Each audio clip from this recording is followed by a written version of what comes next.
Bon, je propose qu'on débute. On va laisser les éventuels retardataires nous rejoindre en cours de route. On est là donc pour parler digital detox, déconnexion, enfin voilà, on l'appelle comme on veut. On l'évoquera justement avec nos 4 intervenants, puisqu'on accueille donc... Bienvenue à tous et à toutes pour donc du coup ce dernier atelier de cette 14e édition des Ok. rencontres du Donc là, 8 c'est la tourisme. J'espère que retransmission vous de la êtes bien plénière de installés. l'auditorium. On- Voilà, merci. Ouais.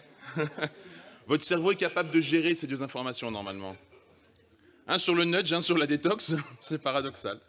On a 3 intervenants qui proposent du coup des activités, des séjours digital détox, avec Elsa ici donc qui nous présentera le village Castegno, Pierre.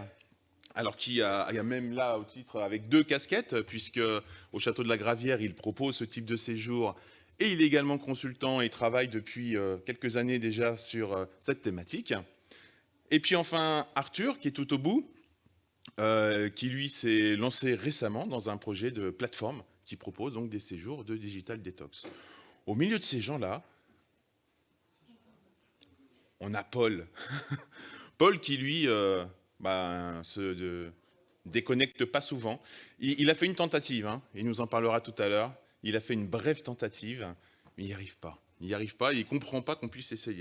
Pourtant, je ne sais pas si vous l'avez vu, mais même Apple nous propose aujourd'hui de nous déconnecter.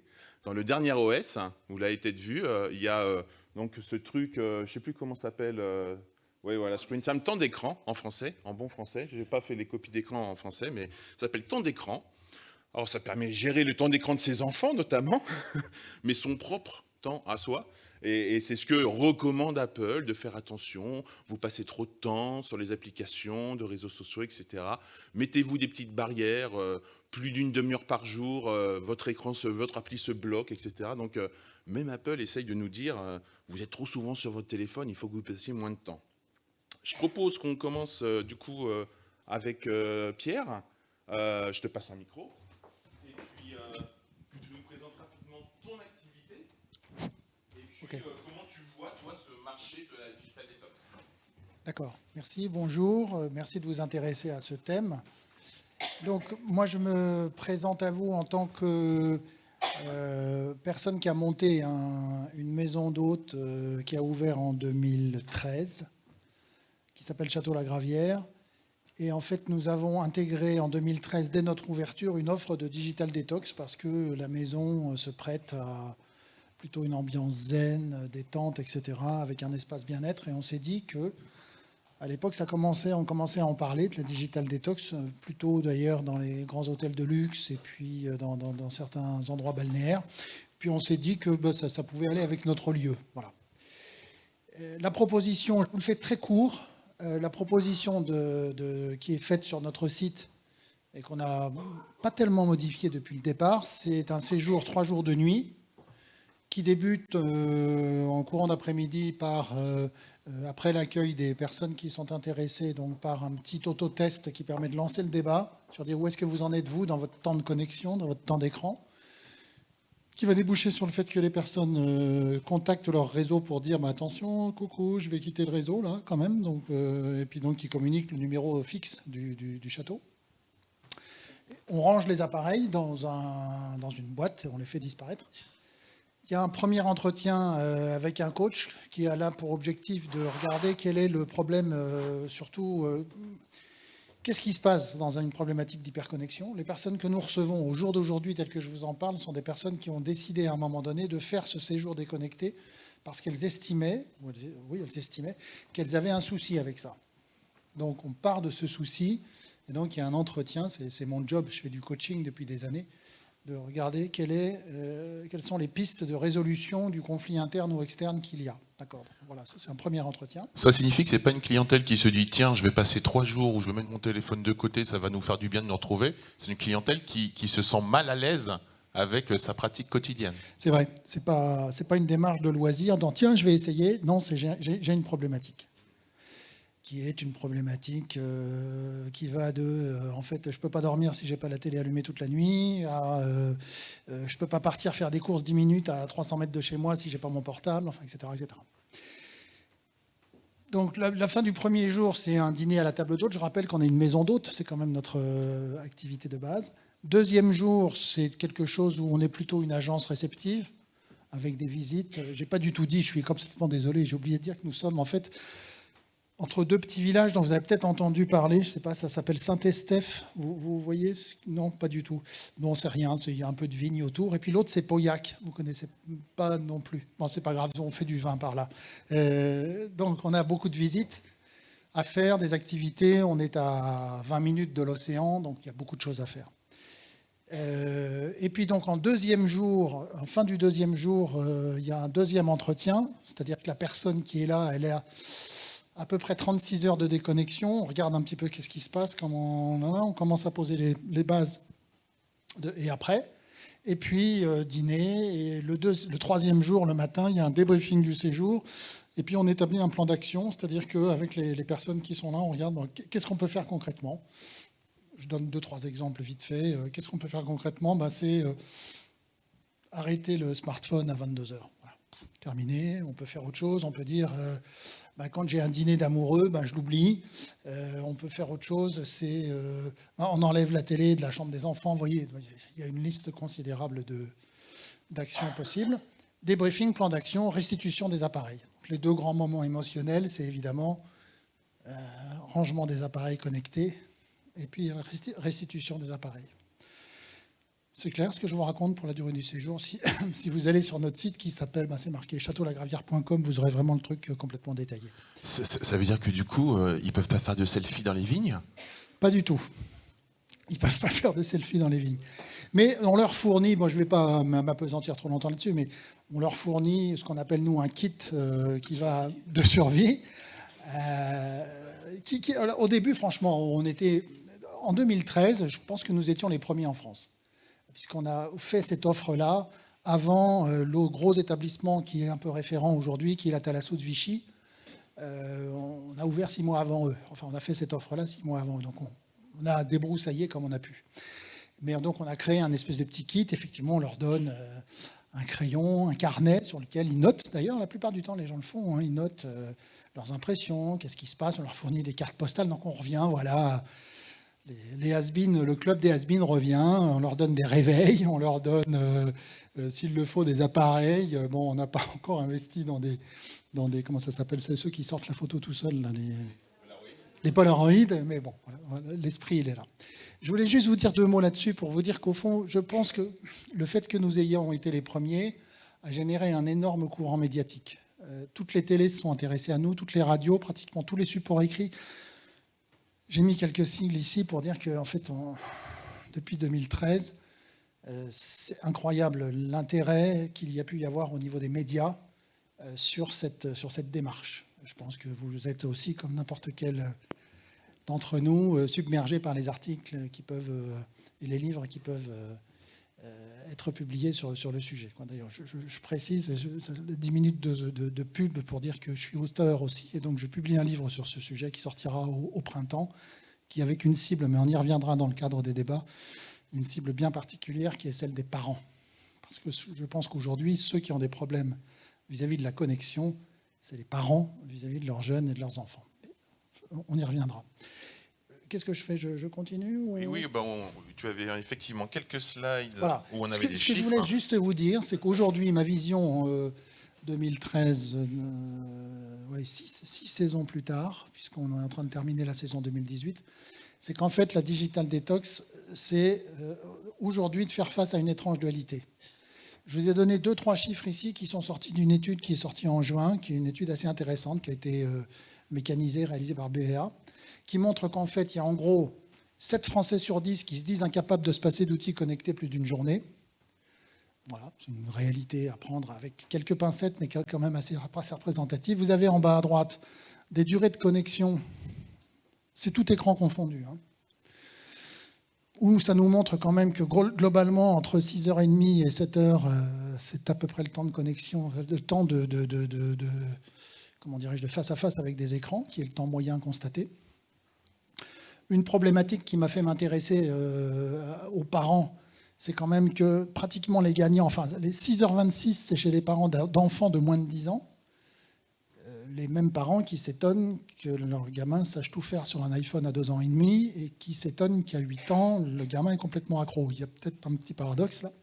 On peut avancer. Autre chose qui nous dit qu'en fait, en gros, pour 6 Français sur 10, l'hyperconnexion, c'est d'abord un plaisir. C'est moins vrai chez les cadres, qui, eux, sont quand même soumis à une forte pression professionnelle, avec toutes les limites de ce genre de statistiques. Mais globalement, ce que je vais vous faire toucher du doigt en termes de paradoxe, c'est qu'aujourd'hui, quand même, la consommation d'écran est pour la plupart d'entre nous considérée comme quelque chose qui est un support de plaisir. 77% des Français pensent que ça augmente les apprentissages et les connaissances, que ça stimule le cerveau et que c'est bon pour le moral. Est-ce que vous entrevoyez le paradoxe ? Et qu'en fait, à côté de ça, 72% des Français considèrent que ce serait meilleur pour leur santé de limiter le temps d'espace le temps passé sur les écrans. Je crois qu'il y en a encore une chose après. Voilà. Et ce qui est intéressant, c'est quand on pose la question à ces Français, alors qu'est-ce qu'il faudrait faire pour lutter contre ça ? Leur premier réflexe, c'est de dire, il faudrait montrer l'exemple. Ça paraît quand même légèrement paradoxal. Et puis, ils ont tout de suite une grande image, une grande idée, c'est qu'il faudrait que l'école soit modèle, si vous voulez. Donc il y a la loi d'interdiction des portables à l'école, tout ça vous le savez précisément. Mais donc je voudrais souligner avec vous, puis j'en ai fini, cette sorte de paradoxe qui est, si vous voulez, qu'il y a des tendances addictives réelles, fortes, chez l'ensemble de la population, mais qu'en fait le problème des portables et de la surconsommation d'écran, c'est surtout celui des autres. Donc c'est mon voisin de restaurant, mon voisin de wagon, mes gamins, mon collègue, ma femme, mon mari, mon massage. Ça, c'est vraiment très, très, très, très grave, leur problème de connexion. Mais moi, tout va bien, rassurez-vous. Okay, ceci juste pour vous dire que, alors que quand en 2013, nous avons été un peu attaqués d'ailleurs par certains médias pour dire quand même votre truc, c'est de la démagogie, vous faites ça pour faire tourner votre maison d'hôte, etc., etc. Je suis au regret de dire que commercialement, ça représente un marché qui est aujourd'hui un marché à peine naissant. Merci Pierre pour cette première intervention. On va passer à Arthur, au calme. Donc rapidement nous présenter un petit peu ton activité, ce que vous proposez aujourd'hui. Oui, je vais prendre le contre-pied de Pierre, même si je suis d'accord avec tout ce que tu as dit. C'est que nous, chez Au Calme, on ne fait pas de digital detox. Alors ça paraît un peu étrange d'être ici, un atelier sur la digital detox, et de dire qu'on ne fait pas de digital detox, mais ce serait malhonnête de dire qu'on fait de la digital detox également, parce qu'on ne fait pas d'accompagnement thérapeutique. On n'a pas d'accompagnement comme le fait Pierre au Château La Gravière, on n'a pas de coaching. Nous, on propose des week-ends déconnectés, donc sans téléphone portable, sans montre, mais les gens sont livrés à eux-mêmes. Donc on leur donne le petit kit de survie, on leur donne l'environnement, mais on ne fait pas cet accompagnement. Donc notre cible, ce n'est pas comme la cible de Pierre, des gens qui se sentent en hyperconnexion, des addicts, et qui veulent apprendre à se déconnecter. Nous, on cible plutôt des gens qui veulent vivre une expérience, qui veulent passer un bon week-end, donc pour le moment en amoureux ou entre amis, c'est ce qu'on propose, et qui vont utiliser, et qui voient que l'outil de déconnexion digitale est un outil extrêmement puissant pour créer un climat particulier sur le week-end. Et donc, moi je vais plutôt parler des attentes aujourd'hui des vacanciers, qui sont quand même en train de revenir vers un tourisme beaucoup plus local, beaucoup plus authentique. Et dans les 7 attentes que j'ai listées ici, il y en a 3 qui sont totalement cochées par un week-end digital detox, faute de mieux, mais en tout cas un week-end déconnecté. Donc la recherche du contact humain. Je vous donne une anecdote. Quand vous vous retrouvez en plein milieu de la Normandie, que vous êtes parti vous promener, mais que vous vous retrouvez sans GPS, parce que vous n'avez pas de portable, complètement paumé. C'est arrivé à des clients il y a 3 mois. Donc la nuit tombe, ils n'avaient pas d'autre solution que d'aller toquer à la porte d'une ferme à côté, enfin voilà, là où ils étaient. Et ils ont passé la soirée à boire du calvados avec l'agriculteur qui les a ensuite raccompagnés en voiture chez eux. Et ça, c'est une expérience qu'ils n'auraient pas vécue s'ils avaient eu le GPS, s'ils avaient eu leur portable qui aurait dit bon, 3e à gauche, 2e à droite, et marchez 100 mètres et vous allez arriver chez vous. Donc nous, on pense vraiment que le fait de retirer le téléphone portable crée du contact humain. Donc toujours cette recherche de l'authenticité, du côté local, je ne consomme pas mon week-end, mais je vais être acteur dans mon week-end. La recherche d'expérience, c'est assez lié aussi à ça. Tout simplement, je peux reprendre le chiffre de 4 heures passées devant les écrans par jour en moyenne par un Français. Demain, vous passez un week-end de 2 jours sans téléphone portable, vous gagnez automatiquement, c'est un raccourci, mais vous gagnez 8 heures dans votre week-end. 8 heures à faire autre chose qu'à scroller un écran, à regarder Facebook ou les informations ou X, Y choses. Mais vous vous retrouvez vraiment avec vous-même, avec ce qui se passe autour de vous. Vous vivez une expérience différenciante quand même. Et le troisième point que je voudrais souligner, c'est la recherche de calme et d'authenticité. Bon, nous, on s'appelle Au Calme, donc c'est pas pour rien. On préfère insister sur le côté vous allez passer un week-end au calme qu'un week-end déconnecté. Mais la déconnexion, pour moi, ça crée une sorte de bulle géographique. Il faudrait imaginer que vous partez en week-end et qu'on met autour de vous une sorte de bulle géographique qui va arrêter toutes les ondes parasites. Donc, ce sont les messages, les informations, le dernier score du PSG, tout ça, c'est à oublier. Donc, vous vous retrouvez en fait dans un endroit où vous allez vivre un week-end uniquement avec les personnes avec qui vous êtes, et ces personnes vont vivre ce week-end avec vous. Et il n'y a pas d'interaction avec la copine d'un tel, donc vous êtes parti avec 6 potes, mais vous en avez 5 qui sont en train de téléphoner à leur petit ami pendant que vous êtes en train de faire à manger. Ça n'existe plus, tout le monde est ensemble, de toutes les façons, il n'y a pas d'autre distraction que celle que vous êtes capable de créer. Donc voilà, vraiment, la déconnexion, nous on la voit comme un moyen et pas comme une fin, enfin dans notre offre, à nous en tout cas. Et c'est pour ça qu'on a créé Au Calme en février dernier. Aujourd'hui, notre offre, c'est de partir donc ce qu'on appelle un refuge, qui sont en fait des gîtes et des chambres d'hôtes de charme à moins de 3 heures de trajet en voiture. Donc c'est assez proche de chez vous. On s'est développé autour de Paris pour le moment, pour des raisons logistiques, parce qu'on est parisien et on va visiter tous les gîtes et tous les chambres d'hôtes qu'on propose sur notre plateforme. Comme je disais, on retire le smartphone, mais on retire également la montre. On a une vraie réflexion sur le temps, sur le fait de ralentir, de se couper en fait, donc couper le portable et couper la montre, ça permet, comme je disais, cette sorte de bulle. C'est aussi se dire, je sais pas quelle heure il est, mais si j'ai faim, je vais manger. C'est se réécouter en fait, réécouter un petit peu ce qu'on veut, ce qu'on veut vraiment, quoi, et pas se dire bon, il est 18h, on commence l'apéro. Si on a envie de le commencer à 16h, on le commence à 16h, et si on veut se coucher à 21h parce qu'on a pris trop l'apéro beaucoup trop tôt, on se couche à 21h. De toute façon, on n'en sait rien. Et donc pour créer ce week-end, on s'est quand même rendu compte au tout début que les gens étaient complètement perdus quand on leur retirait leur portable, qu'on est tous complètement accros en fait, et que on est incapable d'aller toquer à la porte du fermier d'à côté quand on est perdu. Et donc on donne quand même un guide de survie, un kit en fait, où on va avoir un appareil photo jetable, pareil, un crayon, un carnet de dessin, des graines à planter, mais surtout un livret de la région, avec tout ce qu'il y a à faire autour de notre refuge, avec des conseils sur vous êtes perdu, bougez-vous, allez demander de l'aide autour de vous. Voilà, un peu quand même, on les accompagne, mais il n'y a aucun accompagnement physique. Voilà. Alors, la spécificité du week-end Au Calme, c'est aussi et surtout que la destination est surprise. Encore une fois, c'est toujours dans cette idée de lâcher prise. On pense, nous, aujourd'hui, que l'expérience prime sur la destination. Que si quelqu'un recherche que quelqu'un veut tout simplement passer un bon week-end dans un bel endroit, dans une belle maison, avec une cheminée en hiver ou un barbecue en été, et qu'il fasse ça en Normandie, en Bourgogne, dans le Nord ou ailleurs, la France est suffisamment belle pour le contenter. Donc en fait, on renverse un peu le paradigme. On dit, avant de dire je vais en Normandie et de te proposer des lieux autour de chez toi, on va plutôt dire qu'est-ce que tu veux, et ensuite on va te proposer un lieu adéquat qui sera dans une destination qui sera, quoi qu'il arrive, très belle parce que c'est la France. Voilà, et bon, je me dépêche pour finir. Donc oui, bon, ça c'est les chiffres nos chiffres qui sont plutôt encourageants, mais comme disait Pierre, c'est un marché qui est vraiment naissant. C'est vraiment un marché coup de cœur plus que monétisable aujourd'hui, on pourrait y revenir, mais on a une vingtaine de gîtes et de chambres d'hôtes autour de Paris avec qui on travaille. On a une centaine de clients, une centaine de week-ends qui ont été vendus, donc ça fait plus de clients. Et ce qui est vraiment génial, en revanche, c'est qu'on a eu que des excellents retours de nos clients, donc ça on en est fiers. Donc on a eu que des notes au-dessus de 7 sur 10. Bon, ça vaut ce que ça vaut, mais en tout cas, on en est assez content. Voilà.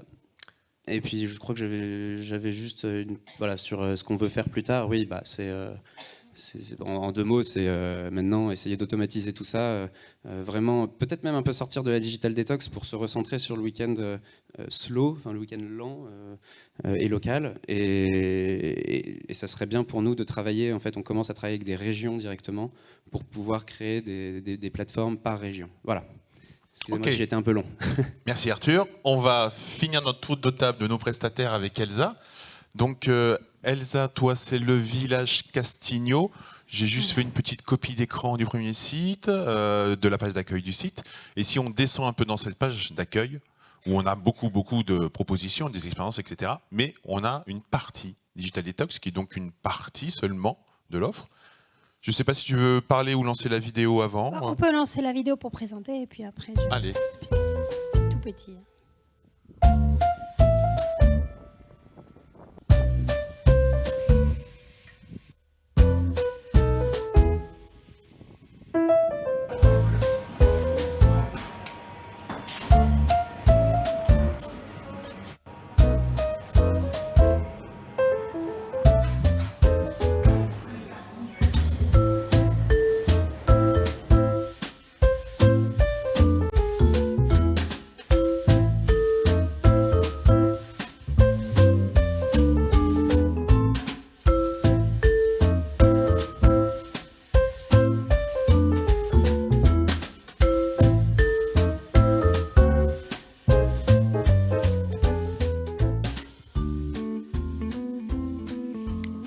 Lieu plutôt sympa.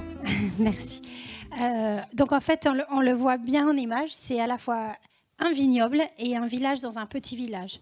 Donc en fait, on fait du vin depuis longtemps et les propriétaires sont flamands. Moi, je dirige et j'ai créé le lieu avec eux. En fait, on est un hôtel éclaté. Donc en France, ça existe encore peu, mais il y en a beaucoup en Italie. C'est un albergo diffuso, c'est-à-dire un hébergement diffus. Donc c'est un village où vivent à peu près 120 personnes, un village de vignerons de l'appellation Saint-Chinian. Et nos 24 chambres de l'hôtel sont disséminées dans tout le village. C'est un petit village où tout se fait en 2 ou 3 minutes à pied. Et donc, comme vous le voyez sur les images, il y a 3 restaurants. Donc, à chaque fois, on marche un petit peu pour aller prendre le petit déjeuner sur la place, pour aller à la piscine. La grande bouteille gigantesque, c'est la nouvelle cave. Et donc, elle est à 2 km. Et voilà ce que représente la structure. En fait, Château Castigno, c'est le vin. Et village, c'est la partie touristique. Donc, il va au-delà d'un hôtel. Il est très axé sur la gastronomie puisqu'il y a quand même 10 chefs en plein été et une petite maison de massage et beaucoup d'activités autour, on va dire, du bien vivre, quoi. En fait, la digital detox chez nous, ce n'est pas non plus un accompagnement thérapeutique. C'est au départ le drame du village, on va dire, puisque c'est une des zones blanches encore en France où même la connexion téléphone ne marche pratiquement pas. Il n'y a pas de 3G. Au mieux, on a du E en se baladant dans certaines zones, là où il y avait l'ancienne cabine téléphonique. Si un voisin vous invite à dîner avec un texto, si on ne va pas à Saint-Chinian faire 6 km, on le reçoit 2 semaines après. Donc, moi, je vais chez le pédiatre de mon fils pour recevoir des textos que mes voisins m'ont envoyés, par exemple. Donc, c'est au départ un état de fait. Et puis, en créant l'hôtel, les propriétaires qui sont de grands voyageurs, au départ, m'ont dit « mais de toute façon, on ne va rien faire pour améliorer ça. On ne mettra pas Internet dans la chambre, ni télé, ni téléphone. » Et donc, au début, ça a été vraiment... moi, je devais m'occuper de la commercialisation du lieu. Nos tout premiers clients étaient des importateurs de vin chinois. Et j'aurais dit « ok, super, le cadeau, merci ». Moi, j'arrivais de Buenos Aires. Où même les écoles sont connectées, ou les petits bleds autour. Et puis, donc on a eu ces clients chinois qui arrivaient. On a dû expliquer bien ce qu'était chez nous l'absence de connexion. Et c'était le tout début, hein, mais c'est juste pour vous expliquer que c'est un work in progress qu'au fur et à mesure on crée en fait. On n'avait pas le concept au départ d'être un établissement digital detox. Mais on s'est vite rendu compte au travers des premiers clients que le vin aidant, C'est ça, en fait, pour vous aider à déconnecter. Chez vous aussi. Hein. On va dire la promotion d'un certain hédonisme exacerbé chez nous permettait d'expliquer pourquoi on proposait de se reconnecter à d'autres choses. Donc, le temps aidant, maintenant, on a 3 ans d'activité. On a vraiment poussé cette philosophie partout. C'est-à-dire que nos chambres sont classées 5 étoiles, on a des œuvres d'art, mais on n'a pas de télévision, pas de téléphone, pas de Wi-Fi. On a un Wi-Fi caché qu'on a en fait installé nous pour travailler, évidemment, pour gérer 50 personnes, mais on ne le donne pas aux hôtes. Et c'est un double travail aussi bien donc, auprès des hôtes et des visiteurs pour expliquer pourquoi on propose justement de ralentir, hein, c'est toujours la même chose, c'est slow down, plus calme, mais aussi on a des tas d'arguments qui font que les gens comprennent vraiment, qui peuvent véritablement ranger le téléphone, parce que même si c'est le désespoir des blogueurs et des Instagrammeurs, hein, ils sont là tous comme des dingues, on a le chef qui s'énerve parce que le plat est froid, et ils sont tous au-dessus de la table pour Instagrammer leur plat. Il faudra qu'ils attendent un petit moment avant d'aller se connecter, parce qu'il n'y aura pas d'instant.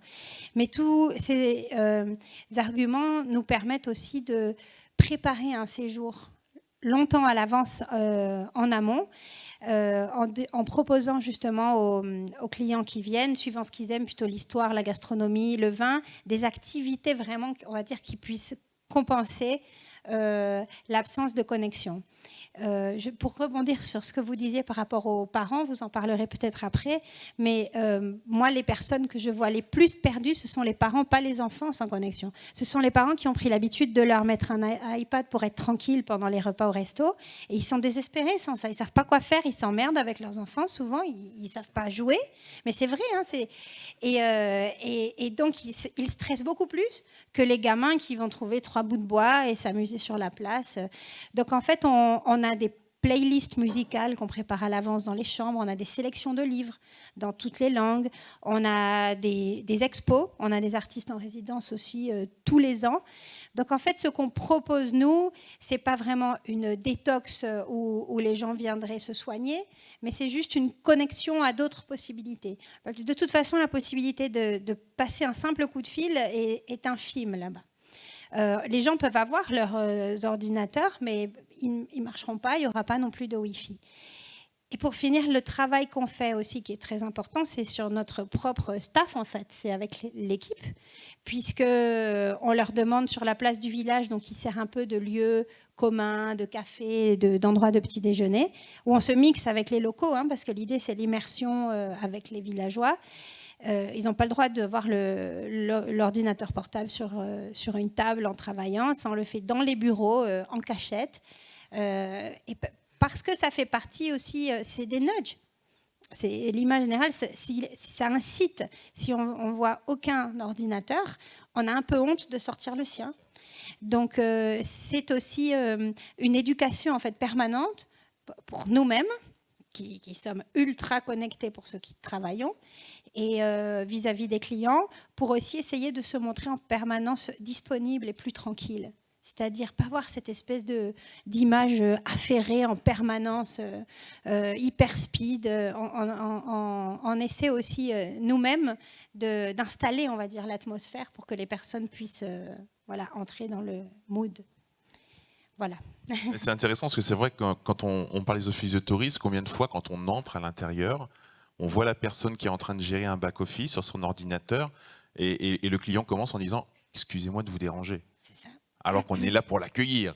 Il y a un vrai problème et c'est vrai que l'ordinateur crée souvent cette barrière. C'est une barrière et puis souvent, je le vois avec l'équipe de réception, et ils doivent tout arrêter si quelqu'un arrive. Se lever, aller dire bonjour, sourire, mais voilà, pas juste daigner lever les yeux pour prêter attention. Voilà. Paul, on va te passer la parole également. Alors je pense que sur le volet vitivinicole, tu seras absolument d'accord avec nos 3 intervenants. Tout à fait. Sur le volet détox, ou en tout cas déconnexion, même si tu t'y es essayé, oui. tu as un peu de mal. Raconte-nous ton expérience en quelques minutes. 2 paradoxes et une expérience. La première, c'est qu'on est dans les rencontres du tourisme où on essaie par tous les moyens, comme réseau institutionnel, d'être présent dans les appareils et sur les écrans des visiteurs. Et malgré le fait que vous proposez, je vais vous taquiner un peu, c'est fantastique ce que vous faites, mais vous avez logiquement une stratégie numérique pour convaincre les gens de venir ne pas utiliser le numérique chez vous. Vous avez un site Internet, on est dans le premier paradoxe. Le deuxième paradoxe, c'est la durée dans le temps. Je ne suis pas un médecin, ne retenez pas ça contre moi, mais est-ce qu'on peut vraiment en 3 jours se débarrasser d'une addiction? Et est-ce une addiction? La personne qui a un problème de jeu, et là je parle absolument pas comme spécialiste, c'est un problème de jeu, et ça va être le parallèle que je vais faire avec mon expérience. Ces outils-là font partie intégrante de notre vie professionnelle et de notre vie personnelle. C'est pas le temps d'écran est un temps qui est à la fois, et je vais vous expliquer, qui est intimement lié à toutes les sphères de notre vie. Et quand j'entends la détox, ça me rappelle, il y a des camps de jour, les camps de vacances, plus court, vous avez ça, des colonies de vacances. Les Américains sont très bons là-dedans pour avoir des colonies avec des thématiques. Et Summer Camp, c'est ça. Et il y en a un que j'avais vu il y a quelques années, se spécialise pour les adolescents obèses. Et j'avais été voir, donc le programme, ça coûte 10 ou 12 000 $ pour la semaine. C'est du sérieux, là. Et il y a un des ateliers, c'est comment faire des choix santé au McDonald's. Et il y a un problème, là. Il y a visiblement, conceptuellement, je me dis, si je veux déconnecter, oui, peut-être j'ai besoin d'un thérapeute, mais j'ai juste à ne pas l'utiliser. C'est aussi simple que ça. Et pourtant, non, ce n'est pas aussi simple que ça. Expérience personnelle, j'ai fait 2 déconnexions. La première, au mois de mars, j'ai fermé mon compte. J'ai plutôt annoncé que pendant un mois, je ne toucherai pas aux réseaux sociaux. On a au Québec aussi le mois sans alcool. Est-ce que vous avez ça? Est-ce que les gens font ça? OK, on fait ça. Et c'est en février. Pourquoi on fait ça en février? Il y a 28 jours seulement. C'est pas un hasard. Et donc, j'ai dit, je n'utiliserai pas Messenger, Message et Facebook. Et j'ai mis un message. Donc, les gens, évidemment, ont rigolé, ont posté toutes sortes de trucs sur mon mur. Et ce que j'ai réussi à faire, c'est d'enlever sur mon iPad, sur mon iPhone, donc les applications. Et j'avais le réflexe d'y aller, évidemment. Puis après 2 jours, 3 jours, miracle, j'ai réussi à le faire. Cela dit, j'avais gardé LinkedIn et tout d'un coup, j'ai ajouté des milliers de contacts LinkedIn. Ma compulsion passait là. Mais en cours de route, mon père a été hospitalisé à Trois-Rivières. Sa meilleure amie a voulu m'indiquer qu'il était hospitalisé. Par Messenger, je l'ai appris 3 jours après. Et donc, c'était un premier signal. Et j'ai dit, j'ai fait un mois, donc voilà, j'ai fait ma petite détox et je suis capable. Quelques jours après, je deviens assez efficace. Et au mois de juin, je crois, je installe la version test bêta de iOS 12 et je vois mon temps d'écran. Et là, je ne suis pas en train de faire un sondage auprès des Français. Et exactement pour rebondir sur le « moi, j'ai pas de problème », j'ai vu mon temps d'utilisation des écrans, réseaux sociaux, lecture et références, productivité. Productivité, c'est une petite barre jaune. Réseaux sociaux, c'est comme ça. J'ai vu que je gaspillais quotidiennement de 5 à 6 à 7 heures sur des écrans. Mon boulot, il est là-dedans. Donc, j'ai fait... je me suis dit, est-ce que je suis capable de me déconnecter de Facebook? Et là, j'ai essayé d'enlever des gens. Facebook m'a dit non, tu n'as pas le droit d'enlever autant de gens si rapidement. J'ai envoyé une note en disant oui, c'est ce que je veux. J'ai jamais eu de réponse. Et là, je supprime mon compte Facebook. La première nouvelle, vous allez découvrir, c'est que Facebook ne supprime pas votre compte. Ils disent qu'il le garde un mois, mais en réalité, il le garde très longtemps.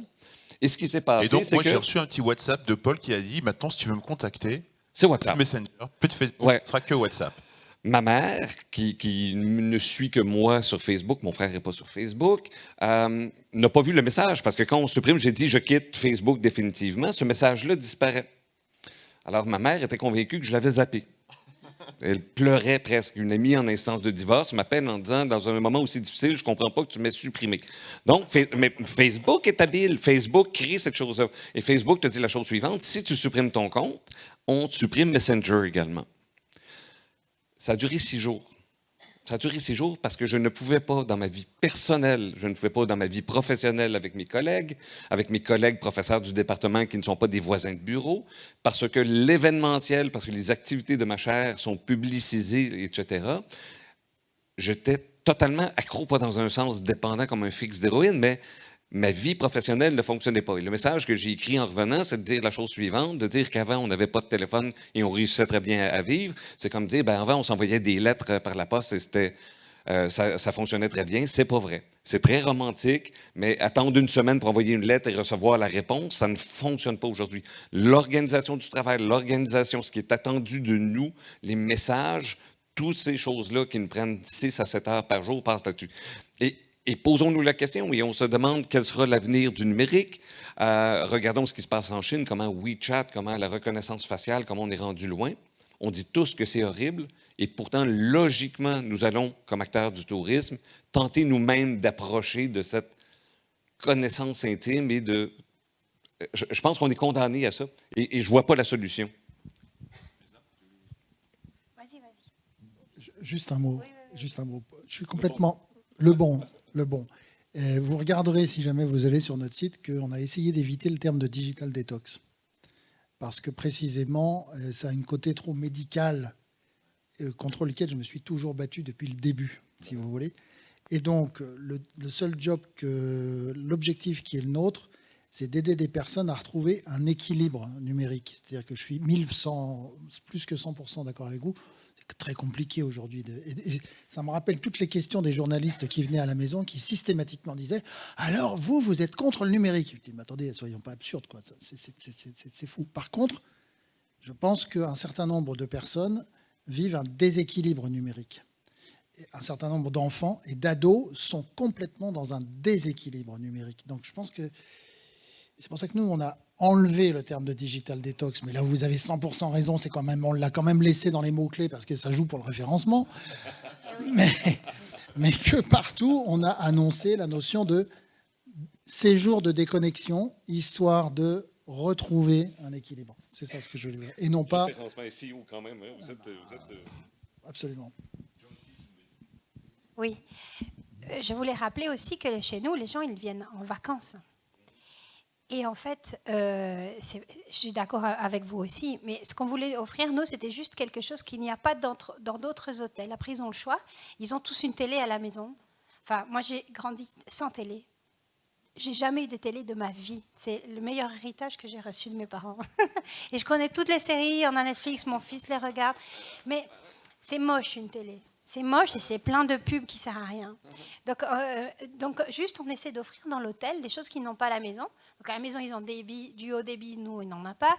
À la maison, ils ont 2 micro-ondes, on n'a pas un micro-ondes sur 3 restaurants. Donc, c'est partie d'une philosophie générale où on offre une petite parenthèse où on essaie de tout faire de qualité. Et après, ça ne changera pas non plus leur addiction. Mais peut-être que ça fait réfléchir ou que ça les fait revenir pour leurs prochaines vacances. Et ça, on l'a vu justement sur des familles qui reviennent parce que ils ne s'étaient pas parlé ou engueulés même depuis très longtemps et ils ont pu pendant les vacances. C'est les meilleurs tests pour les couples aussi. Hein.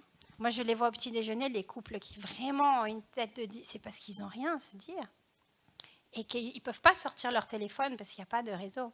Donc, c'est à double tranchant, mais c'est humainement une expérience quand même qui, même si elle dure peu de temps pendant les vacances, est révélatrice. Voilà. Je t'en prie. Oui, moi je voulais quand même un peu rebondir sur ce que tu disais, parce que je ne suis pas tout à fait d'accord. Alors je ne suis pas non plus un ayatollah de la déconnexion, je suis assez accro à mon téléphone portable. Mais ce que tu disais sur les mails, sur le fait que notre téléphone portable, on l'utilise, il est partie intégrante de notre vie et de ce qu'on attend de nous au boulot, etc. Si, il y a 20 ans, 30 ans, on nous avait dit on va inventer un super outil qui te permettra de recevoir 80 lettres par jour, même à 23h le soir, et que tu pourras y répondre directement, parce que tu auras une petite notification qui te dira « ting !» la lettre qui se déroule, et il faut y répondre. Tu aurais dit « non mais vous êtes fous, je veux pas de cet outil ». Et les mails, c'est pour moi, c'est la chose la plus importante. Les mails, je rajoute WhatsApp, Messenger, toutes les notifications intempestives qu'on reçoit. Certes, on en a besoin, et nous... on est un peu schizophrène, on l'utilise, on a tous une stratégie digitale, etc. Mais il y a quand même un équilibre et une balance à avoir. Et je pense qu'aujourd'hui, on est quand même dans une société qui est absurde, qui passe 6 heures par jour à écrire des lettres et à répondre à des lettres, enfin, si on y pense comme ça. Et on avait créé un outil qui nous permettait de gagner en productivité Et au lieu de prendre 10 minutes pour écrire une lettre, on prenait 1 minute pour écrire un mail, et on a transformé cet outil en se disant, eh ben non, on va plutôt prendre 10 minutes pour écrire 10 mails, au lieu de prendre 1 minute pour en écrire un. Et c'est ça un peu le problème, c'est que tous les gains de productivité qu'on a eus nous ont fait produire plus, et pas produire juste plus vite et gagner du temps sur des choses plus fondamentales à côté. Donc c'est juste ça, moi, que j'essaye de véhiculer avec Au Calme, c'est le fait de prenez le temps, quoi. Vous partez en week-end, vous n'êtes pas sur votre portable à regarder vos mails. Et c'est très bien, vous allez le faire pendant la semaine parce que vous êtes des professionnels accomplis et que vous faites bien votre boulot et que sinon vous allez vous faire virer. Mais sur le week-end, quand vous partez en week-end à la campagne avec votre amoureuse ou avec vos amis, eh ben, prenez le temps d'en profiter. C'est juste ça. Alors, je vais revenir sur un point là pour vous trois, justement. Vous avez évoqué très rapidement vos clientèles. Quelles sont-elles et quelle est votre estimation du potentiel marché, que ce soit sur un accompagnement aussi poussé que le propose Pierre ou sur une simple envie d'être sans ces appareils, d'être déconnecté le temps d'un week-end en couple ou en famille? Très vite et très modestement, moi, je n'ai pas de vision macro. J'ai que la vision de notre expérience à nous. Notre expérience à nous, je dirais, s'il fallait mettre une catégorie socio-professionnelle, ce serait plutôt des cadres. Donc des gens qui sont statistiquement, au jour d'aujourd'hui, ceux qui souffrent le plus de l'hyperconnexion. Ceux qui passent 30% de leur temps à lire leur mail le matin, parce qu'ils en ont 150 tous les jours. Enfin bon, bref. Ça, c'est une première chose. En termes de volume, nous, on s'est mis dans un créneau que je considère un créneau inopportun. C'est-à-dire, je fais devant vous le témoignage d'un truc qui ne marche pas. C'est-à-dire le créneau des personnes qui prennent conscience qu'elles sont dans un déséquilibre numérique et qui ont l'intention clairement d'attaquer cette problématique et de la résoudre.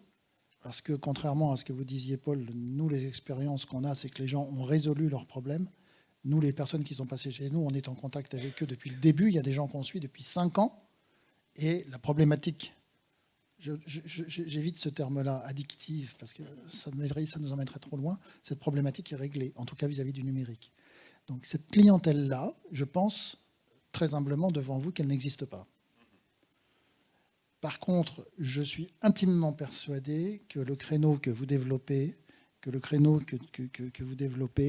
le bon créneau. C'est-à-dire qu'il s'agit d'aborder la déconnexion de façon indirecte. Oui, c'est de créer des petites parenthèses en fait. Et nous, notre clientèle, on a perdu des clients, forcément. C'est ce qui s'appelle être dans une niche. Donc on a des personnes qui au début étaient mécontentes, qui ont écrit des mauvais commentaires. Mais on explique tellement maintenant en amont que les personnes, avant de passer à la réservation et au clic du booking, ils décident de ne pas venir s'ils n'ont pas envie de venir. Donc les gens qui viennent, c'est pour ça d'ailleurs qu'on a passé 3 ans à travailler sans booking.com, ce qui est un grand dilemme pour n'importe quel hôtelier, hélas, aujourd'hui. Cette année, comme juin était pourri, on l'a fait quand même pour la première fois. Mais parce que justement, ça nous permettait de contacter directement les personnes pour tout leur expliquer à l'avance.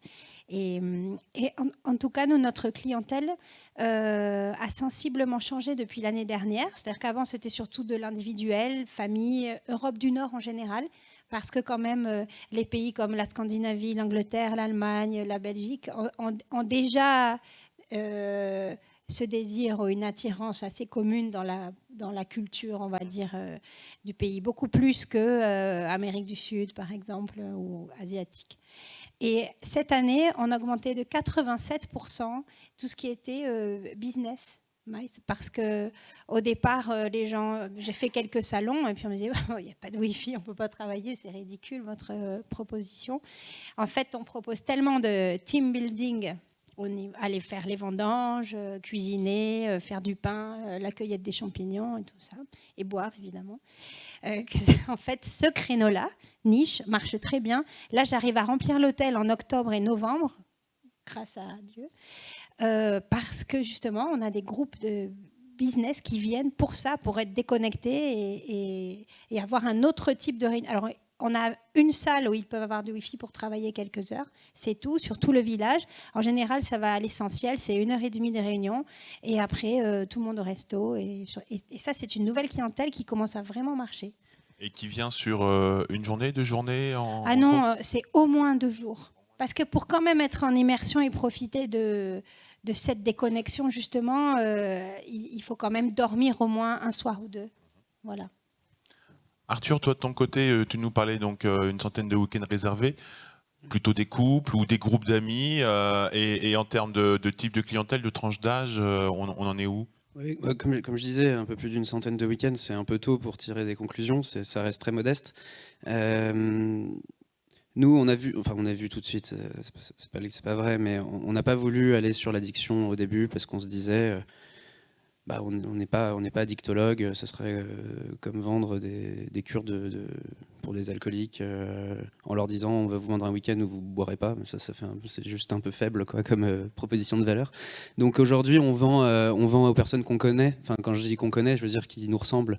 Donc c'est des jeunes de 25 à 40 ans, parisiens, CSP+. En fait, nous, aujourd'hui, on est incapable de faire du volume. On vend aux nombreux ou on vend aux riches. Hein. Donc, nous, on va plutôt être pour le moment sur le deuxième positionnement, qui est de vendre des week-ends plutôt haut de gamme. Donc, on va essayer de créer de la valeur dans nos week-ends pour pouvoir les vendre un peu plus cher. Et la deuxième option, qui est, on a déjà commencé, c'est de travailler avec les entreprises. Parce qu'en fait, là, je ne suis pas un ayatollah à la déconnexion, mais je suis persuadé que c'est un formidable outil pour faire plein de choses, quoi. Et en entreprise, notamment, ils ont besoin un petit peu de ces moments où on met sur pause et on développe un peu sa créativité, on redéveloppe en team building les liens avec autrui, on se retrouve. Donc il y a un vrai créneau. On avait fait un premier pilote avec une start-up à Paris sur une journée seulement de déconnexion qui a été complètement validé. Donc ça va être vers ça qu'on va s'orienter plutôt, quoi. Donc clientèle business, plutôt CSP+, qui se sent un petit peu sous pression permanente du numérique. C'est vraiment cette niche-là, a priori, qui vient. Enfin, on l'a vu, vous avez un établissement plutôt haut de gamme. Tu parles de séjour plutôt haut de gamme. Pierre, on ne l'a pas évoqué, mais un joli château qui se situe dans un joli petit coin. J'imagine des séjours un petit peu haut de gamme aussi. Oui. C'est cette clientèle-là qui est avant tout concernée. Oui, mais si je peux apporter un témoignage, je m'intéresse moi à cette problématique et depuis un certain temps maintenant vis-à-vis donc des familles. Donc avec les problèmes de parentalité. Et donc aujourd'hui, je pense que c'est émergent seulement dans quelques lieux. Mais si la tendance, pour répondre à votre question, que je crois être très forte pour les années à venir, l'entreprise, oui, parce que, bon, pour les raisons qu'on a évidentes et que tu décris très bien, je pense qu'il y a une tendance énorme qui va venir demain, c'est celle des familles. Parce qu'on constate aujourd'hui qu'effectivement, on envoie 4 mails, 3 SMS, plutôt que d'aller dire bonjour aux collègues du voisin, enfin du bureau d'à côté. Et on en arrive à faire des séminaires pour expliquer aux gens que c'est quand même mieux de sortir de son bureau pour aller dans le bureau à côté. Vous voyez, on a quand même dans des trucs un peu curieux. Mais cette perte de la relation avec le plus formidable outil de communication qui n'a jamais été inventé d'ailleurs, hein. Donc cette perte de communication dans les familles, c'est une tragédie. Je ne sais pas s'il y a aujourd'hui dans la salle des personnes qui sont représentatives de cette population-là, mais la perte du dialogue dans les foyers est quelque chose d'inouï. Et je pense que demain, les lieux qui proposeront, à l'image de l'entreprise, à des familles de renouer le contact, de permettre à des parents de pouvoir reparler à un ado de 12 ans qui passe 8 heures dans sa piole sur son écran, c'est quelque chose qui, en dehors de tous les problèmes de santé publique que ça peut poser, je pense que là, il va y avoir, pardon, c'est tout à fait anachronique de le dire, un marché considérable. C'est un peu le paradoxe, hein, parce que la question que je soulevais, c'est on doit interroger nos usages de l'outil. J'ai fait une petite recherche pendant que tu parlais. Et la fonction téléphonique de mon téléphone est la 10e utilisée. Mon usage de ce truc-là, principal est Facebook, Messenger, Instagram, et loin derrière un appareil. Donc, j'utilise un appareil pour communiquer, pour lequel je peux dire « Bonjour Jean-Luc, pourrais-tu faire tel truc ?» Et je fais plutôt « les pouces, je me suis trompé, je change le mot, je suis pas content. » Donc, il y a quelque chose de complètement contre-intuitif, mais une étude américaine disait que désormais, les adolescents américains préféraient échanger en ligne avec leurs amis que les rencontrer pour vrai. Donc, on n'est pas juste dans le problème de parentalité, on est dans un problème de société, bon, enfin, problème, prenons pour acquis c'est un problème, de nouvelles relations sociales. Et nous, on s'inscrit comme prestataire touristique exactement dans cette mouvance-là. On fait partie, on dépense des sommes colossales pour attraper. Et sans surprise, pourquoi Facebook est en première position? Parce qu'effectivement, ils ont les moyens de leurs ambitions. Ils ont des neurocognitivistes qui travaillent tout à fait pour développer l'addiction. Tout est fait pour raccrocher, socialiser et t'ostraciser. C'est ce que je me suis senti quand je suis parti, c'était la menace. Là. Tu quittes, nous allons faire disparaître tous ces souvenirs que tu avais, toutes ces belles photos. Et vraiment, il y a un chantage émotif qui est une charge, qui est incroyable. Mais Et en tu es même sûr temps, de vouloir un lavage de cerveau, Paul? mais on va être rendu là. La question va se poser. À quel moment on va être capable? Je veux dire, je veux bien, puis j'y crois, puis je crois à la valeur et à la réflexion, puis comment dire, à la réflexion que font ces gens qui vont chez vous. Mais globalement, sur la masse laborieuse, on a un fichu problème. On a un fichu problème. Alors, on a vu qu'Elsa avait créé son offre un peu par défaut aussi, puisque s'il y avait eu de la connexion de la 4G, vous ne seriez probablement pas posé la question de créer quelque chose. On a des destinations aujourd'hui complètes, comme votre village qui ont cette problématique de connectivité. On voit des établissements, je pense notamment à des campings, qui investissent des sommes colossales. Parce qu'aujourd'hui, il ne faut pas seulement avoir du Wi-Fi au bar ou à l'accueil, il faut en avoir à chaque emplacement, et en plus de qualité pour pouvoir regarder Netflix. Enfin, c'est le cas dans beaucoup, je pense aux resorts aussi, notamment dans les stations de ski, qui doivent développer des sommes considérables pour amener des tuyaux suffisamment puissants, mais parce que là, on a une clientèle qui également ne sera pas satisfaite si elle ne veut pas se connecter.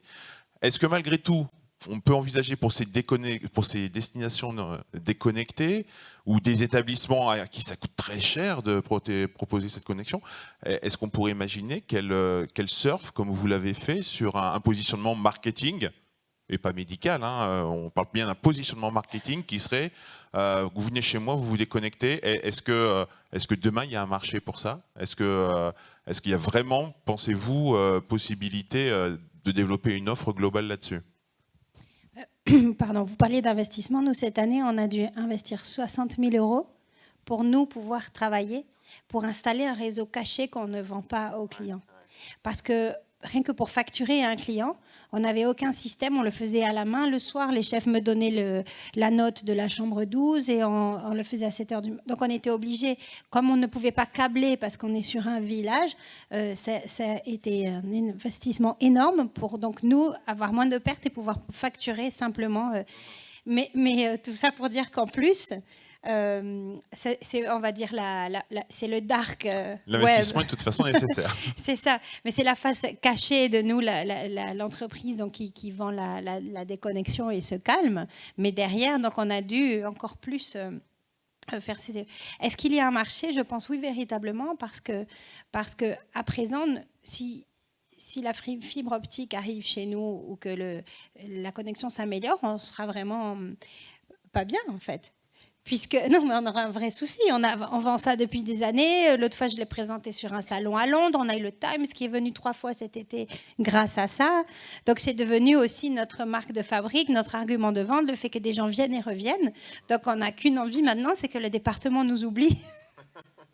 et voilà, ils ne pensent pas à faire arriver toutes les connexions jusqu'à chez nous. Donc, voilà. Toujours les histoires de paradoxes. Ouais. Mais oui, il y a un vrai marché, je pense. Et en fait, du moment où c'est bien expliqué, c'est la clé, je crois. En t'écoutant parler, je me reviens... vous connaissez ces Paul, les 2 papis suisses qui en vidéo qui font la promo de Switzerland et très très bien. Il y avait un jeu concours et une vidéo comme ça qui était sortie où on les voyait face à face dans un bar en train de s'échanger des messengers. Et au bout d'un moment, nous, on pouvait rentrer en contact avec eux et leur discours était « T'en as pas marre d'être toujours sur Messenger, tu crois pas que tu devrais te déconnecter un peu, etc. » Et on pouvait gagner un séjour dans un chalet en Suisse, en haut d'une montagne, totalement déconnecté. Ça a au moins 3-4 ans ce truc. Et la Suisse, du coup, derrière, avait communiqué sur des villages totalement déconnectés. Donc, depuis déjà quelques temps, Donc a priori, oui, il y a des destinations qui essayent de le faire. Je ne crois pas en France, je crois pas en France qu'il y ait une seule destination qui communique sur le fait que tu vas passer un séjour déconnecté chez moi, alors que par contre, quand tu arrives, tu te rends compte qu'effectivement, tu es au mieux en edge et encore bien pire, et que finalement, au bout de 2-3 jours, tu te dis, tiens, bah, c'est pas si mal. Enfin, moi, ça m'est arrivé encore récemment dans les Pyrénées. Toujours en mode familial. Je l'ai vécu dans ma propre famille, mais c'est un enjeu, celui de la connexion, c'est-à-dire, ah ben ce week-end, on va aller chez grand-papa ou grand-maman. Ah non, il n'y a pas de Wi-Fi, on n'y va pas. Donc, la famille ne veut pas y aller. Le choix de la destination, quand la minute où mon fils a eu un iPhone et qu'on a parlé de faire du camping, c'était terminé. Non, pas de camping, parce que pas de Wi-Fi, pas de 3G. Et c'est rendu un critère de choix de la destination. Alors, je suis tout à fait convaincu qu'il y a un marché, c'est la question qu'il y a un créneau, mais paradoxalement, la connexion devient un enjeu d'aller quelque part ou pas pour les plus jeunes, là. Oui, ça me fait rebondir sur ce que tu expliquais. Non, c'est ce que tu expliquais sur la famille. Nous, tout le monde nous l'a dit. Il faut que vous vendiez aux adolescents. Il faut que vous vendiez aux parents pour qu'ils emmènent leurs adolescents. Mais les adolescents, aujourd'hui, ils ne sont pas prêts du tout à accepter de partir en week-end avec leurs parents contre qui ils sont en conflit. Et en plus, on leur retire Snapchat, Instagram, WhatsApp, etc. Netflix, j'en passe. Donc aujourd'hui, il faudrait trouver une solution. Moi, je suis bien d'accord qu'il va y avoir un marché sur les familles, parce que c'est grave. Parfois, on voit des dîners où, c'est toujours les autres, encore une fois, je ne sais plus qui disait ça, mais des dîners où tout le monde est sur WhatsApp, sur Insta ou je ne sais pas quoi. Mais les ados, aujourd'hui, ne sont pas prêts à accepter de partir dans un endroit complètement déconnecté. Donc moi, je pense que le marché, et c'est ce qu'on va essayer de faire, par exemple, là, on est en train d'étudier avec un département qui veut se centrer un peu sur le slow tourisme, sur le retour à la nature, le ralentissement, etc. Qui a un marché plutôt là-dessus, moi, sur les destinations lentes. Je ne saurais pas comment l'expliquer, mais les destinations où on ne va pas faire grand-chose, on ne va pas avoir 50 visites à faire dans le week-end, mais on va pouvoir se ressourcer. Et là, on a beaucoup de départements un peu ruraux qui se positionnent ce créneau-là. Ce matin, j'étais avec la Creuse dans un atelier, ouais. C'est vraiment son créneau, mais on n'évoque pas du tout, par contre, en termes de positionnement, chez nous, vous ne serez pas connectés, il n'y aura sûrement pas de 3G, voilà. Et quand on leur parle, par contre, de solutions ou quand ils choisissent d'investir dans une application, dans le cahier des charges, je retrouve, par contre, il y a plein d'endroits chez nous, c'est déconnecté, donc il faut pouvoir avoir les données en mode déconnecté. Mais il ne faut pas télécharger 700 mégas de données avant. Enfin, il y a vraiment ce paradoxe dans la communication elle-même. Venez vous ressourcer chez nous, mais par contre, il faut faire en sorte qu'ils soient connectés partout. On va développer le Wi-Fi. Pour rebondir sur ce qui vient d'être dit, sur Arthur, moi je suis complètement d'accord avec ça. L'expérience que j'ai, c'est que l'approche directe, alors, surtout si ça s'adresse à des ados, oh ouais tiens, viens passer une semaine sans connexion, lui dit non mais ça va pas la tête, non, ça marche pas du tout. Par contre, les approches indirectes, comme celle qu'on a entendue tout à l'heure, sur l'approche de la lenteur, sur le calme, demain probablement sur la problématique certainement la plus importante et la plus douloureuse qui sera dans les familles, qui est la rupture du partage. C'est-à-dire qu'aujourd'hui, un gamin, il ne pose plus la question, quand il se pose une question, voire une question existentielle, il ne pose plus la question à ses parents. Hein. Ok Google. Oui, mais attendez, ça a des conséquences sur la vie des foyers qui sont tout à fait invraisemblables. Donc je pense qu'une approche indirecte qui sera sur recréer du contact, apprendre à se reparler, j'ai honte de dire des choses aussi simples, apprendre à se reparler, seront des thèmes, des thématiques qui, à mon avis, seront des thématiques qui marcheront, mais que l'approche directe telle qu'elle s'est pratiquée, telle que je constate l'avoir fait moi-même il y a 5 ans sur le digital detox quand ça émergeait, est une approche qui ne fonctionne pas. Okay, je peux juste témoigner que dans notre lieu, nous, on n'a jamais mis de télévision nulle part. Je suis comme Elsa, j'ai toujours vécu sans télé. Donc ça m'a paru incongru de mettre des télés dans la maison d'autres. Et en fait, on ne communique pas là-dessus. C'est marqué nulle part qu'il n'y a pas de télé. Les gens le découvrent. Ah, il n'y a pas de télé. Alors, on avait prévu le coup avec mon épouse. On a dit le jour où on va tomber sur un accro. La maison a des prises de télé partout. Il n'y a pas de poste. Mais on a un ou deux postes dans les tiroirs pour si jamais il y a un accro. Parce que j'ai quand même constaté sur, je ne sais pas, on a dû faire à peu près 5 ou 6 000 séjours depuis qu'on a ouvert. On a eu 3 fois une demande de télé. Donc, ce qui valide l'idée que l'expérience, c'est là l'angle marketing, puisqu'on est en train de parler de marketing. C'est l'expérience de calme, de déconnexion, de retrouver l'authenticité, de se reconnecter à soi. C'est ça qui fonctionne. Mais l'approche directe sur arrêter. D'ailleurs, vous pouvez faire l'expérience dans la rue ou ici même dans 10 minutes, de dire, tu as un problème toi avec ton portable? Ah non, moi pas du tout. Vous allez voir, c'est absolument systématique. Vous savez. Est-ce que dans la salle, vous avez des questions ou des retours d'expérience, des témoignages à nous apporter?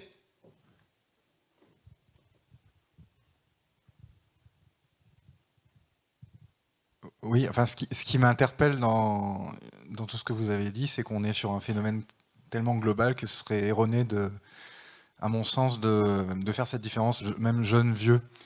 Alors du coup, le témoignage que j'aurais envie d'apporter, c'est que dans ma propre famille, la personne que je considère comme la plus dépendante du portable, c'est mon propre père. Et c'est pour ça que c'est pas un enjeu, c'est à mon sens pas un enjeu générationnel, même si évidemment les pratiques, enfin, on retrouve ça chez les plus jeunes, mais à mon sens, l'exemple qu'on donne, nous, en tant qu'adultes, et sur toute la chaîne générationnelle de la famille, enfin, je ne ferai pas de différence entre jeunes et vieux. Je pense qu'effectivement, on doit tous être assez humbles par rapport à ça, et ça me questionne énormément Enfin, voilà. Je peux juste, si je peux me permettre de rebondir par rapport à ça, vous avez 1000 fois raison. Okay, il y a 85% des seniors qui considèrent que l'usage des écrans, c'est un truc purement hédoniste. Donc, le problème, c'est qu'au niveau sociétal, si vous voulez, l'addiction des seniors, tout le monde s'en fout, quoi. Oui, mais moi, je crois pas qu'on ait évoqué cette distinction jeune-vieux. C'est dire, par contre, qu'il n'y a plus forcément la communication. Mais pas dire c'est un truc de jeune, c'est un truc de vieux. Moi, généralement, les week-ends où mes beaux-parents viennent à la maison, c'est mes enfants qui disent à mon beau-père on a table, papy, tu poses ton téléphone.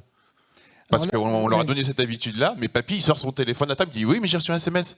Bon, tu peux attendre peut-être 1 heure, 1h30 pour répondre à ton SMS. Là où ça pose un problème, pardonnez-moi, juste pour finir, c'est en termes d'exemplarité. C'est-à-dire qu'aujourd'hui, quand on voit les familles des gamins de, en gros, une dizaine d'années, le rôle des grands-parents, et tout le monde le voit dans la société, le rôle des grands-parents a repris à une dimension considérable. Si vous voulez. Ils participent clairement, dans un très grand nombre de familles, à la vie et à l'éducation des enfants. Et donc, en termes d'exemplarité, ce que vous pointez est parfaitement juste, c'est que les parents sont des contre-exemples, mais les grands-parents, c'est pas mieux.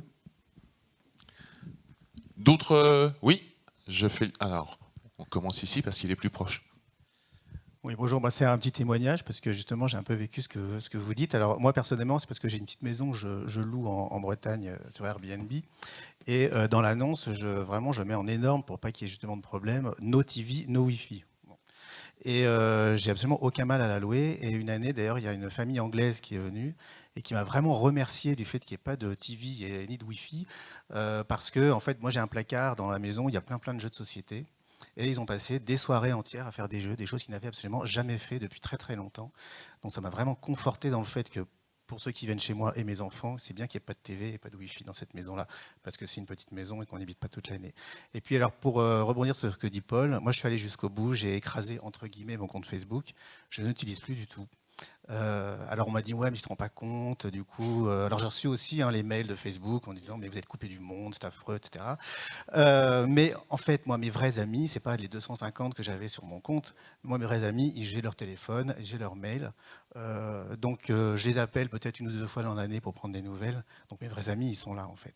Et ce qui m'a fait vraiment prendre conscience, c'est parce que récemment j'ai déménagé à Bordeaux et avant j'étais à Poitiers et à Bordeaux le matin tout le monde a le nez dans son smartphone. Et je me dis, mais qu'est-ce qu'ils ont de si important à regarder dès le matin, tous ensemble? Donc moi, j'ai fait un vrai acte de résistance, c'est-à-dire que je lis un livre. Je voulais juste dire quelque chose sur le paradoxe. Là, moi, je le dis en tant que maman et puis une personne, au-delà de la directrice d'hôtel qui, toute la journée... désintoxifie ses clients et puis est disponible. Moi, le soir, après 1h du matin, je remplis des paniers sur des sites d'achat que j'achète jamais. Et parfois, je passe 3 heures dessus à remplir des petits paniers. Je suis sûre qu'il y a plein de filles qui font ça. Et puis, en fait, ça non, je l'enlève. Et puis, ça, oui. En fait, j'ai plein de paniers abandonnés sur plein de sites et on perd des heures. Je crois que je ne vais jamais dans un magasin. Et voilà, c'est mon vice personnel que j'ai avoué aujourd'hui. Mais c'est horrible. Ça fait perdre beaucoup de temps. C'est ça. Alors, ouais, observation, en fait, David à Beauvais. En fait, je vais faire comme pour chasseurs de tourisme hier. En fait, je vous prends tous les quatre parce que je trouve que l'atelier était vraiment bien équilibré. Je pense qu'effectivement, on ne peut pas mettre en position un concept de vie qui a évolué. Aujourd'hui, le numérique fait partie de nos vies. L'idée, c'est pas de faire un choix, c'est peut-être à un moment donné de s'offrir effectivement une bulle. J'ai bien aimé l'idée de bulle, effectivement, de déconnexion pour se reconnecter. C'est une parenthèse, comme on peut faire du tourisme d'aventure. On n'est pas forcément un aventurier dans l'âme, mais à un moment donné, on a envie de se faire une petite frayeur, des petites émotions. Donc voilà, c'était super équilibré. J'ai envie de dire que tout ce que vous avez dit, je prends et je repars avec. Bah écoutez, merci, c'est une très bonne conclusion pour... Vite alors, hein, parce que là maintenant il faut qu'on y aille, il y a une plénière qui va débuter après. Hein. Pardon. On peut peut-être la voir.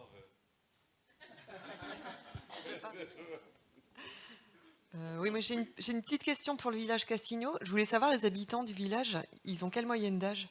Parce que s'il n'y a pas de connexion...